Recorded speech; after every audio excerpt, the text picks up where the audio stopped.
ئێمە وەکو فراکسیۆنی کۆمەڵی ئیسلامی دەنگمان بە پادێوراوانی سەرۆکایەتی پەرلەمان نەدا،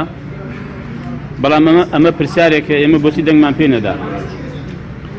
لەبەرەوەی بەڕاستی ئێمە لەم پرۆسەی کە ئێستا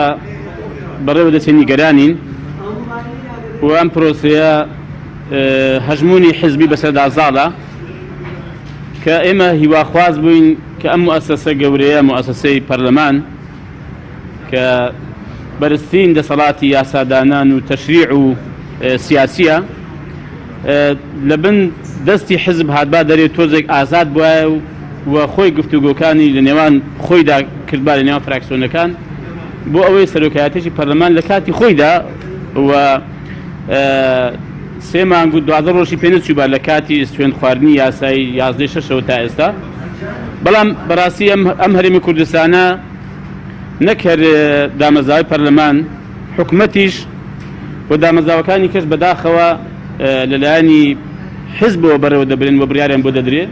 ئەم پرۆسەیە کە ئێستا بینیتان دیا زۆر زەق و ڕوونە، بۆ ئێمە پێمان باش بوو کە ئەم ماوە دوورودێژە چاوەڕێ کراوە و کەمێکی تریش چاوەڕێ کرابە بە تەوافقێکی سیاسی و نەکرێن نێوان پارتی یەکێتیش بەڕاستی، بەڵکو لە نێوان لایەنەکان و پێکهێنەرە کاریگەریەکانی هەرێمی کوردستان ئەم دامەزاوانە بە تەوافق نەسە کرابە ئەگەر بریتێ لە تەوافق و لە ڕێکەوتن و ئەگەر بریتیشە لە ئیستحقاقی ئینتیخابی فەرموودەی بابزانین داخۆ بەپێی ئیستحقاقی ئینتیخابی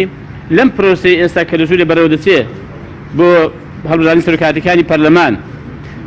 چیتر شایستەی ئەوەیە کە لەم سەرۆکایەتیە جێ هەبێت